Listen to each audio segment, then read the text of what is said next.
मित्रों, मैं यहां आपसे यह भी बताना चाहता हूं कि कर्नाटक सरकार ने देश में अपने आप को बहुत तीव्र गति से आगे बढ़ाया है। और जब मैं कर्नाटक की बात करता हूं तो आपको मैं ये याद दिलाना चाहता हूं कि आज ग्लोबल इन्वेस्टर्स में कर्नाटक में 90 लाख करोड़ रुपए का इन्वेस्टमेंट हो रहा है, 90 लाख करोड़ का। अगर मैं बात करूं कर्नाटक में, तो कर्नाटक फॉरेन डायरेक्ट इन्वेस्टमेंट का नंबर 1 का प्रदेश बन गया है। कर्नाटक, यह भी हमको समझना चाहिए।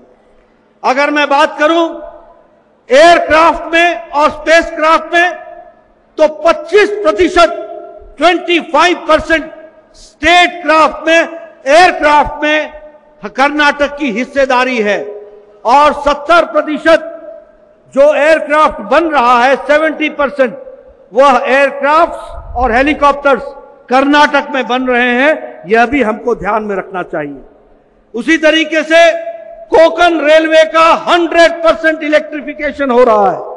और उसी तरीके से शिक्षा के क्षेत्र में मुख्यमंत्री रायता विद्या निधि के तहत किसान के बच्चों के साथ साथ बुनकर के बच्चे भी और फिशरमैन को भी उसकी सहायता मिल रही है। और इसी तरीके से एक्सपेंशन ऑफ रोड्स हो रहा है। अभी अभी आपको बताया गया कि कल हमारे भारत सरकार में रोड मंत्री आए थे। उन्होंने कर्नाटक के ओवर ब्रिज और अंडर ब्रिज का सैंक्शन दे दिया है। कर्नाटक नई ऊंचाइयों की तरफ जाएगा। इसको भी हमको ध्यान में रखना चाहिए।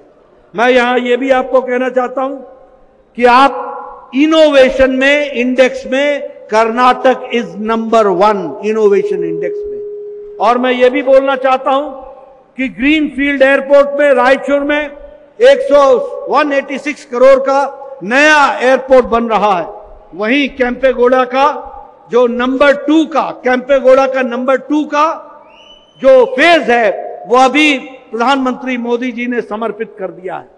प्रधानमंत्री मोदी जी 22 सितंबर को भारत अपने कर्नाटक आए थे और यहां पर उन्होंने 30,000 करोड़ रुपए की घोषणाएं की हैं, जिस पर काम तीव्र गति से चल रहा है। इसलिए मैं ये कह सकता हूं, development means Bharatiya Janata party, progress means Bharatiya Janata party, विनाश मीन्स कांग्रेस पार्टी। आगे बढ़ने से रोकने का मतलब है कांग्रेस पार्टी। यह हमको समझ लेना चाहिए।